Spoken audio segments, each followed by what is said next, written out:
Herkese selam. Güzel bir giriş yapayım dedim. Biraz ekipmanlarımı değiştirdim ve 3 hafta kadar ayrılığımız sonrasında kaldığımız yerden devam etmek için tekrar kayıda girmek istedim. Benimle birlikte burada olduğunuz için çok teşekkürler arkadaşlar. Evet, sınavlarım biraz ağır geçti. Evdeki işlerde, diğer işler derken fazla gergin ve stresli bir zaman diliminde oldum. Ortalığı toparlamam ve dengeye getirmem bir hayli sürdü. Ama şu an buradayım, şükürler olsun diyelim. En son Montaigne kitabının 3. bölümüne başlıyor olacaktık. Şimdi bize biraz yazma sanatıyla ilgili bilgi verecek ve devam edeceğiz. Bu arada biraz gecikmeli olarak bu okumayı ekleyebilirim. Ama beni desteklerinizle lütfen şey yapın, unutturmayın. Yani beni pekiştirin.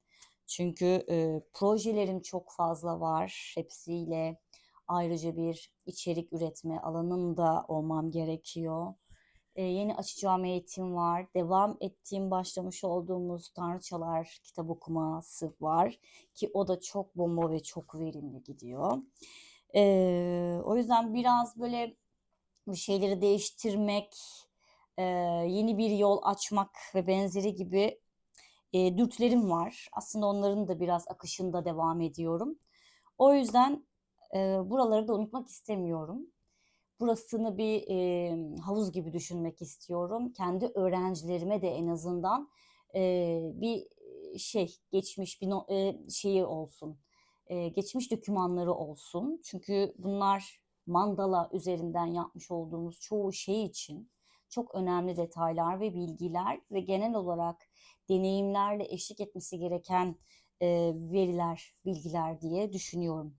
Soruşturarak, ilerleyerek, sanatla iç içe kendimizle beraber olarak, kendimizle kalarak ilerleyeceğimiz aslında kendi yolumuz, yolculuğumuz.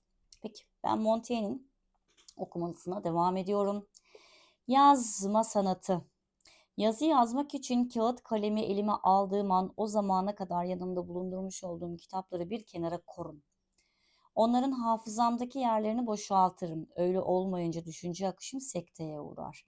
Gerçekten iyi yazarlar üstüme fazla gelir. Kendime olan güvenimi sarsarlar. Hani her zaman ibret olması için anlatırlar ya, bir ressam varmış, kötü kötü horoz resimleri yapar bu uşaklarına.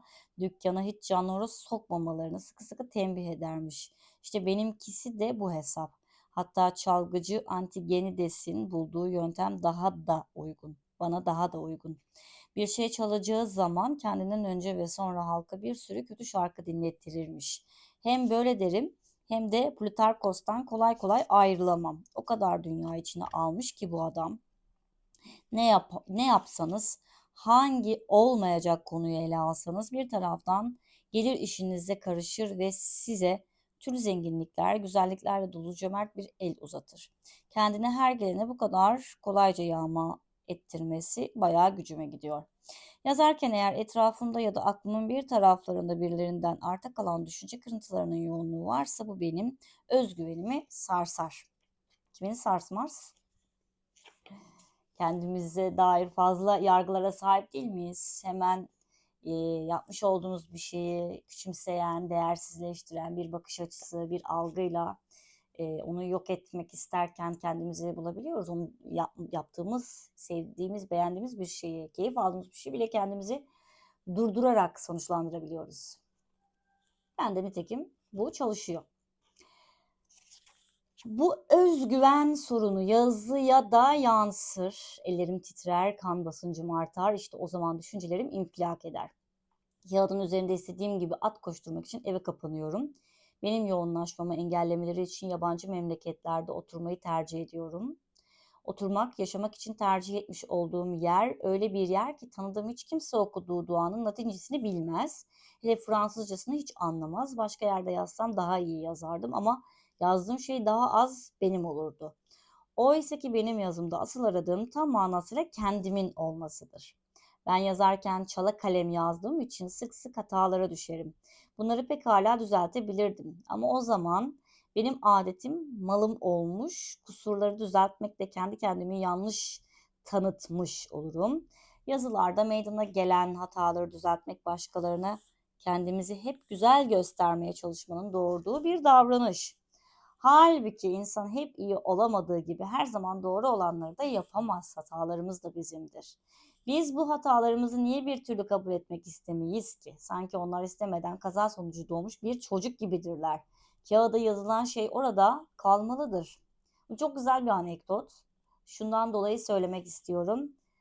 Fazla mükemmeliyetçilik algısından bakıp da kendi davranışlarımızı sürekli bir düzenleme ve kontrol etme, kendi söylemlerimizi, kendi yaşamımızı, adına ne söylerseniz hep bunu meyleden bir davranış modelinde kendimizi oluyoruz. Ben biraz da kendi perspektifimden söyleyeyim. O öyle söylenir mi? Bu böyle yapılır mı? Şu şöyle olur mu? Zaten kendi içimizde bir kendimizi muhakeme eden ve sürekli kötüleyen bir güç var. Onunla her fırsatta savaşırken buluyoruz kendimizi. O yüzden olanın da ortaya çıkmasına da bazen izin vermiyoruz. Yeni bir şey bizden akmaya çalışacağı zaman bile onu sabote ediyoruz, onu manipüle ediyoruz, onu kafamızdaki belirlenen bir şekle uygun hale getirmek için fazlasıyla sıkıyoruz. O yeni geleni boğduğumuz zaman o zaten doğru enerjiyle ortaya çıkmıyor. Burada yazarın bahsetmeye çalıştığı şey kendini özgür bırakabilmek, özgürce yazabilmek ve nasıl anlaşıldığını umursamadan, ne yazdığını umursamadan yazma girişiminin aslında anlatımı. Bunun sanatçının yolu uygulamalarını takip edenler belki hatırlarlar. Sabah sayfalarıyla çok ilişkili bir durum bu. Zihnimizin temizliğini yapmak gibi bir şey aslında sabah sayfaları. Uyanır uyanmaz, kalkar kalkmaz, bilincimde ne varsa onu sadece nüfuz edecek şekilde dışarıya çıkmasına izin vererek yazmak. Yazmak ve yazmak. Biz bunu aslında mandalalarla birlikte de yapıyoruz. İzin verin, çıksın. Ne şekil çıkacak, ne renk gelecek, bunu önemsemeden buna sadece izin verin, aracı olun, devam edin. Bu eylemi sürdürün şeklinde direktiflerle ilerletiyoruz ve olan o oluyor. İşte o özgürlüğün tadı çok başka. Oradaki hissettiğin özgürlüğün tonu çok başka. Bunu çoğu zaman hayatımızda o akışta kalma ve akışı devam ettirme bölümünde yaşayamıyoruz. Hep bir ezberlenmiş olan, tasarlanmış olan, bilinmiş olan taraflarda yürüyerek, kontrol ederek hareket etmek gibi bir kümeye kendimizi sokuyoruz, bir çembere sokuyoruz. Ben buradaki o öz anlatımın yaşamımızdaki diğer her şeye nasıl sirayet ettiğini aslında kendi çapımda örneklerde vermeye çalıştım. Peki okumaya devam ediyorum. Bu bölümü kendisi de uzatmış zaten ve bence aynı duygulanımlar içerisinde olduğumuzun da göstergesi. Kendimizi tanımamız açısından kendi yönelimlerimiz, güdülenmelerimiz, güç istencimiz, benlik istencimiz, bunların içerideki manevralarının, savunma mekanizmalarının, işleyişinin akışı için çok ama çok doğal bir bilgilenme sunuyor diye düşünüyorum. Bana dediler mi yahut ben kendi kendime dedim ki sen kaba kaba benzetmeler yapıyorsun. Bu kelime Gaskonya kokuyor. Gaskonya. Bu sözün tehlikeli. Ben Fransız sokaklarında söylenen hiçbir sözden kaçmam. Gramer adına kullanılan dile çatanlar benimle alay ederler. Bak şu cahilce söze, aklı aykırı laf ediyorsun, fazla ileri gidiyorsun sen, boyuna kendinle oynuyorsun. Söylemiş olduğun gerçekleri de insanlar yalan sanacak. Doğru derim ama ben dikkatsizlikten gelen hatalarımı düzeltsem bile bende adet haline gelmiş olanları düzeltmem. Ben hep böyle konuşmuyor muyum? Her yerde böyle sunmuyor muyum kendimi? Mesele yok. Yazarken aradığım da bu zaten. Herkes kitabında beni, bende de kitabımı görsün. İçin neyse dışında o olsun. Dışım neyse içimde o. Bir becerinin daha iyi ve daha doğru olarak ancak ustalarınca yapılabileceğini sık sık tekrarlarım. Bu yalnızca benim doğal yeteneklerimin bir denemesi olup sonradan kazanmış olduklarımla ilgisi yoktur. Bunlar benim beğenilerimdir. Yazdıklarım yalnızca kendim ile ilgili, her ne kadar biraz okumuş bir insan olsam da hiçbir şeyi saklamayan birisiyim. Bu yüzden belirli hiçbir şeyi sunamam. Yalnızca bulunduğum zamana göre bilgi dağarcığımın dökümünü yapabilirim. Bazen açıklayabilme yoksunluğu yüzünden, bazen de anlayış yoksunluğu yüzünden kendimliği iyi bir biçimde söyleyemiyorsam diğerlerine söyletirim. Alıntı yaparım, alıntılarımı saymam, tartarım onları. Onların sayıları ile değerlendirilmelerini isteseydim 2 katı ile yüklenirdim. Onların hepsi ya da hemen hemen hepsi öylesine ünlü ve köklü adlardır ki sanırım benim onlara değinmeme gerek kalmadığını onlar kendilerini belirtiyorlar. Kendimde yeşertmek ya da kendiminki ile karıştırmak istediğim düşünceler için kaynağımın adını vermeyi, özellikle kaba bir dille yazılmış ve yazarları halen hayatta olan yeni kitaplar üzerine almak üzere her tür yazıya saldıran şu aceleci eleştirmenlerin dikkatsizliklerini denetlemek için bazen bile bile savsaklarım. Bu dışarıdaki aceleci eleştirmenler de zaten bizim içimizdeki o eleştirenlerin bir yansıması haline geliyorlar. Sonra onun ya da onların e, gösterdikleri bu yoğun eleştirilere ya da negatif anlamdaki eleştirilere fazla maruz kalmaktan içimizin dönüşümü o hale geliyor. Yani her şeyin bir neden sonuç ilişkisi var. Zihin, beden, ruh, bunların hepsi bir kayıt tutuyor. Ve her şey aslında belirli tekrarların belirli davranışların tekrarı üzerinden normalleşiyor. Biz hangi yolda yürümek istiyorsak, hangi bilgilerle bilgilenmek istiyorsak aslında günün sonunda dediğim aslında bir zaman dilimi olarak anlatmaya çalıştığım şey ona dönüşmüş oluyoruz. Yani hani dünyada olduğunu anlamak, dünyada yaşadığını fark etmek, kendi farkındalığında derinleşmek, en az 40 yaşını doldurmanı gerektirecektir gibi bir söz duymuşsunuzdur ya da okumuşsunuzdur bazı üstadlardan. Evet, ruh, beden ancak adapte oluyor 40. yılında, belki de 40'tan sonra aslında kendi içselliğini keşfedebiliyor. Kendi doğrularını bulabiliyor noktasına gelebiliyor. Bebekler de ilk doğdukları zaman hala kendilerini anne karnında hissederler ve 40 günlük bir süreçten sonrasında aslında dünyaya fiziksel olarak o fiziksel acılarla birlikte adapte olma sürecine girerler. Bunun gibi şeyler aslında bunlar da. Böyle düşünebiliriz. Burada bakın çok değerli bir felsefi soruşturma yapıyoruz. Satır aralarından kendimizi okumaya, kendi doğamızı anlamaya çalışıyoruz. Bunlar da bize güzel örnekler oluyor. Plutark'ın yerine benim burnumun bükülmesine ve Seneca'nınki yerine kendi başımın etinin yenmesine seve seve razı olurum. Çünkü bu büyük adamların erdemlerini zayıflığımı örten bir pelerin gibi kullanmalıyım. Belleğimin hatalı olması nedeniyle bunların kökenini tanımada sürekli yanılıyorsam da kendi çapımı ölçerek onlar kadar verimli olmadığımı ve verilerimin hiçbir zaman onlarınkiler kadar değerli olmayacağını hiç çekinmeden söyleyebilirim. Eğer bir çıkmaza girersem, eğer akıl yürütmemde kendimin de algılayamadığı bir boşluk ve yanlışlık varsa ya da görmem gerektiğinde göremiyorsam bunların nedenlerinin açıklaması yapılabilir bana. Yanlışlıklar genellikle gözümüzden kaçarlar ama bunları bir başkası bize gösterdiğinde göremiyorsak bu bir zayıflık belirtisidir. Bilgi ve doğruluk bizde yargı olmaksızın yer edebilir. Çok güzel bir laf. Bilgi ve doğruluk bizde yargı olmaksızın yer edebilir. Çünkü bilgilenmek ve doğruya ulaşmak önce zihin ve içsel yapımızın, doğamızın yargılarına vurur.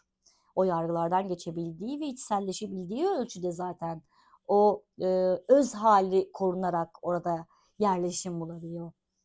O yüzden güzel bir cümle bu. Bilgi ve doğruluk bizde yargı olmaksızın yer edebilir.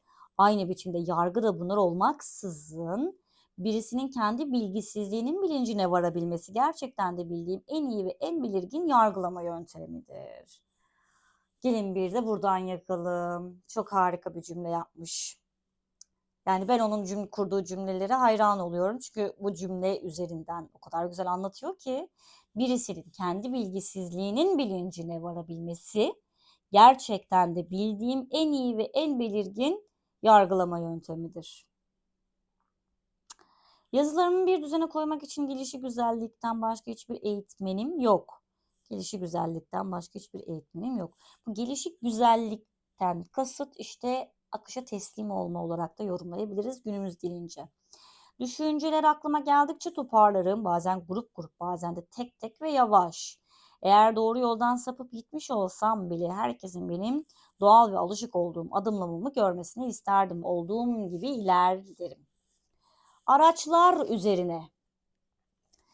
Tanrı pelerinimin boyuna göre soğuk yapar ve direnebilme gücüme göre de coşkunluk verir. Şimdi artık uzun uzadıya bir arabada, bir sedyede veya bir sandalda olmaya dayanamıyorum. Aslında gençken daha da kötüydüm ve kent içinde veya kırda olsun bir at ile seyahat etmek dışında her şeyden nefret ederim. Ama bir sedyeden çok bir araba ile seyahat etmeye katlanabilirim ve aynı neden yüzünden dingin bir hava yerine dalgalı bir denizi seçerim. Çünkü genel olarak uyarıcıdır. Kayığın ilerlemesini sağlayan kürek darbeleri dayanamadığım bir şey olan sallantılı bir iskemle gibi nedense hem başımı hem de midemi allak bullak eder. Denizde sallanmadan gittiğimizde veya düzgünce akıntıya kapıldığımızda inişleri çıkışları ve değişimleri olmayan bu seyahat beni hiç rahatsız etmez. Sürekli olmayan bir hareket, özellikle yavaş ise allak bullak eder beni. Bunun nasıl bir şey olduğunu daha başka türlü anlatamam. Doktorlar bunun için belimi bir havlu sarmamı önerdiler bana. Ama zayıflıklarımın üstesinden kendi kendime gelmeye alışık olduğum için hiç denemedim bunu. Güzel. Günümüz bakış açısından çok uzak. Hep kendi başımızı halledemeyeceğimizi düşünüp bir aracılık durumu, bir rehber durumu arıyoruz ya. Ona bir güzel gönderme yapmış. Bu satırları okurken yani çocukluğumda bu kitabı bunu ben zaten yine söylemiştim yine dinlemek istiyorum. Okudukça daha iyi anlıyorum. Gerçekten buradaki temaları ben işlemişim ruhuma. Bir şeyleri kendi kendime çözmeye çalışmak, bir şeyleri yazarak, akışa bırakarak teslim olmaya çalışmak. Ya, onun cümleleri üzerinden çok fazla kendime yol seçmişim, tercihler yapmışım, niyetler etmişim. Ve onlar gerçekten şimdinin doğasından baktığım zaman yaşamımda hep hayat bulmuşlar. Hep ben onlarla şekillenmişim. Bu çok değerli bir şey bence. Beni ben yapan şeyler. O yüzden çok ruhsal olarak yakınlık hissediyorum Montaigne'le kendimi arasında. Devam ediyorum. Eğer belleğim yeterince yüklü olsaydı çağlara ve ülkelere göre çeşitli amaçlarla kullanılmış olan ve tarihin yazmış olduğu bütün ulaşım araçlarının dökümünü yapmayı zamanı boşa harcamak olarak görmezdim. Bana göre bunların en etkin ve en zorunlu şeyler olmuşlardır. Bana göre bunlar en etkin ve en zorunlu şeyler olmuşlardır. Bunlarla ilgili bütün bilgileri yitirmiş olmamız da beni çok şaşırtıyor ayrıca. Oldukça yakın geçmişte babalarımızın zamanında Macarlar bunları Türklere karşı büyük bir üstünlükle kullandılar. Benim zamanımda uysal ve ağırlığına dayanacak bir at bulamamış olan sınırlarımızın birinde yaşayan bir bay bir aile savaşına karışmış olduğunda oraya yöreye bu anlatılana benzer bir kafile ile giderdi ve çok uygun olduğunu söylerdi. Ama gelin bu savaş arabalarını bir yana bırakalım. İlk hanedanımızın kralları kent dışında 4 öküzle çekilen bir araba ile seyahat ederlerdi. Aslanların koşulduğu bir yarış arabası içinde yanında müzisyen bir kız olarak Roma içinde gezen ilk insan Mark Antony idi. Sonraları Heliogabalus da kendisine tanrıların anısı Kibel adını vererek aynı şeyi yaptı. Kibellek Anadolu tanrıçalarından, en köklülerinden, en kült isimlerinden birisi. Anadolu tanrıçalarından Kibele. Avrupa'da da zaten şeyi var. Şimdi yakın geçmişte Tanrıçılar kitabını okuduğumuz için oradan bilgiler biraz bana taze geldi. Eklemek istedim. Tanrı Baküs biçiminden sonra kaplanlar tarafından da çekildi. Yarış arabasına bir kez 2 erkek geyik, bir kez 4 köpek ve bir kez de 4 çıplak kız bağlayıp çektirdi ve kendisi de çırılçıplaktı. İmparator Firmus yarış arabasını çok iri deve kuşları ile koşturdu ki neredeyse uçuyor gibi görünüyordu. Hayat ve felsefe. Burayı da okuyalım.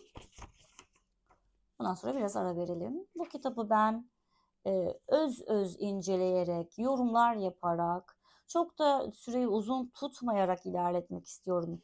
Kaç bölüm olacağını bilmiyorum. Bunu devam ederken araya başka projeler, videolar da sıkıştırabilirim.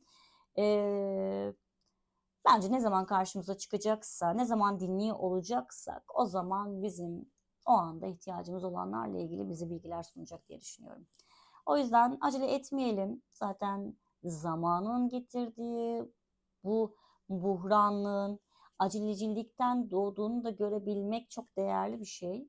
Ne kadar sakinleyebilirsek, yavaşlayabilirsek, zihnimizin sesine tahammül edebilirsek, onu dışlamadan, onu yargılamadan, onu içimizde büyüteceğimiz, doğal olarak yeşerecek olan şefkatle besledikçe gerçekten doğru bir gelişim süreceğini ben de düşünüyorum.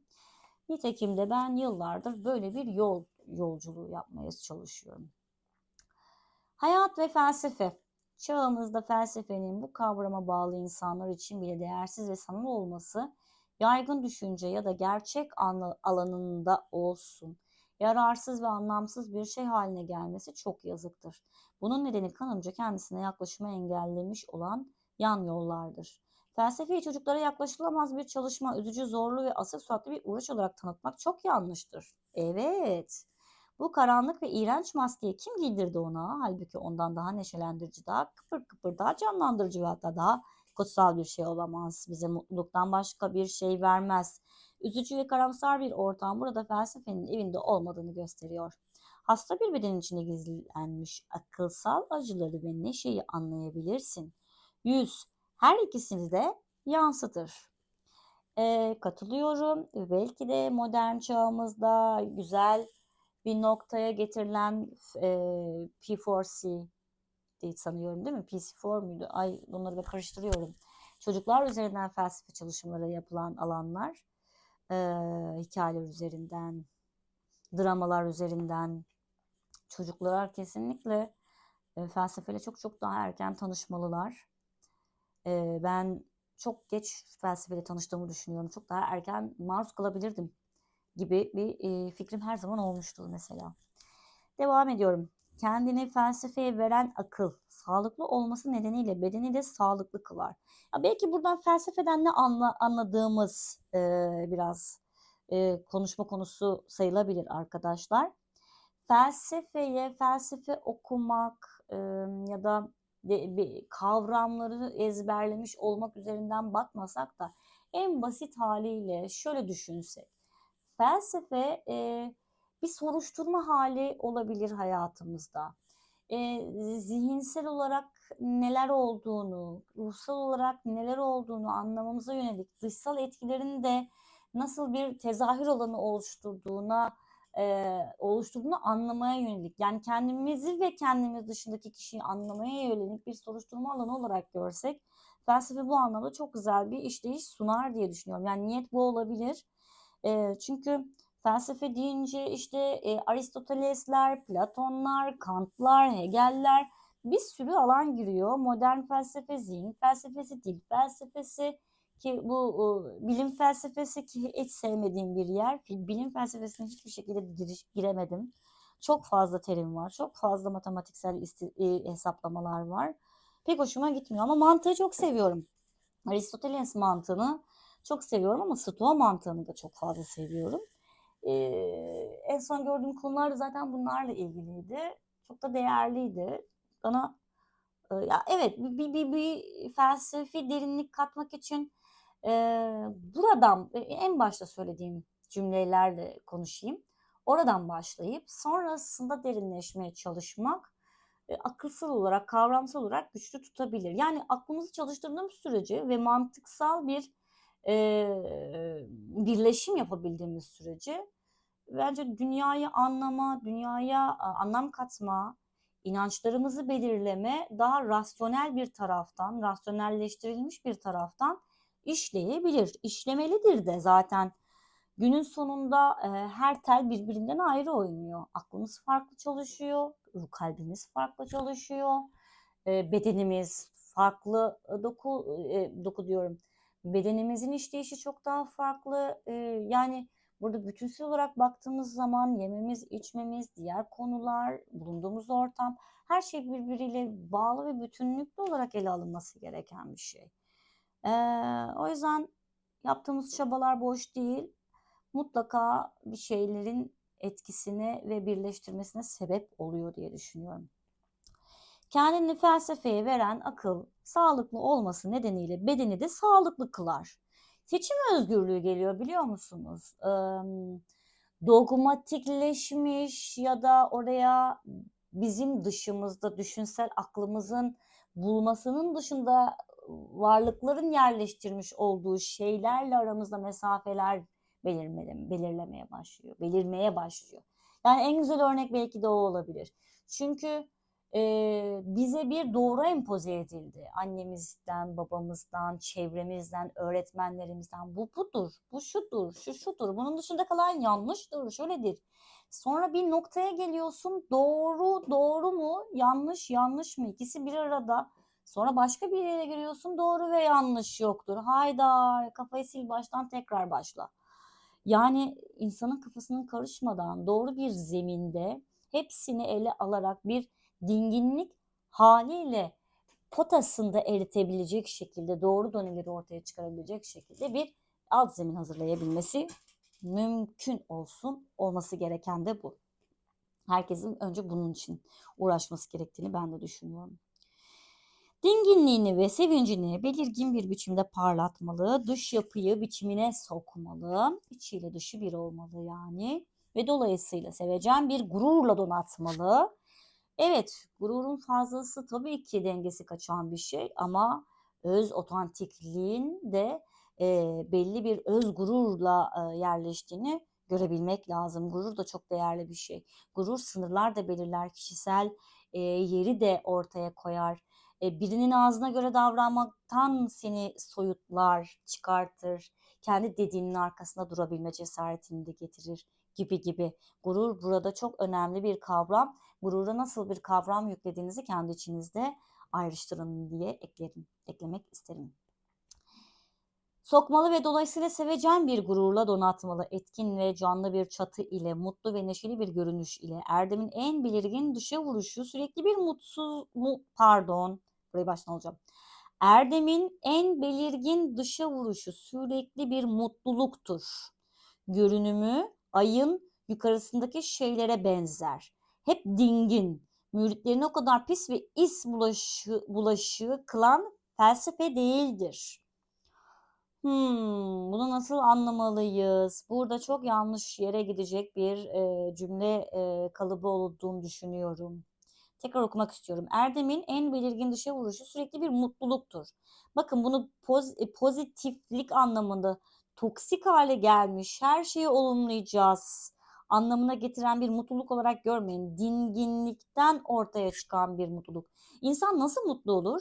Zihnin beklentilerinin dışında kalabildiği yerde zihin ancak mutlu hissetme veya dingin hissetme alanını bulabilir.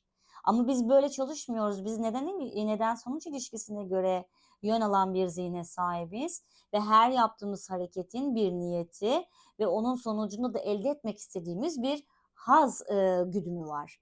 Ve her defasında bu işliyor zaten arka planda. Yani niyetinde bu var. Ben bunu yaptığım için bu olacak. Ben bunu yaptığım için bu olacak. Bir bakıyorsun bunu yaptığın için bu olmuyor. Bunu yaptığın için bu olmuyor. Ne olacak?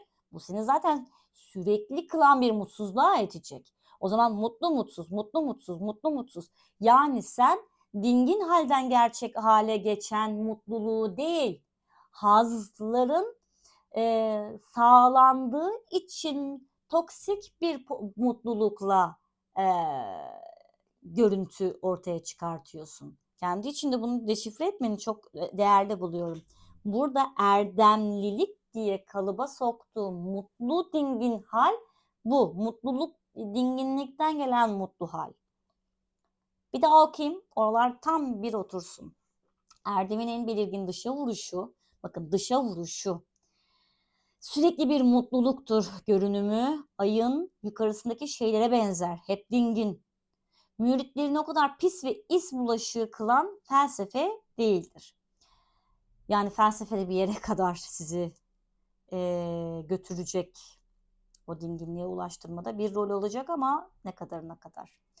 Felsefe ruhsal fırtınaları sakinleştirmeye, aça ve hastaya nasıl gülmeleri gerektiğini öğretmeye çalışır.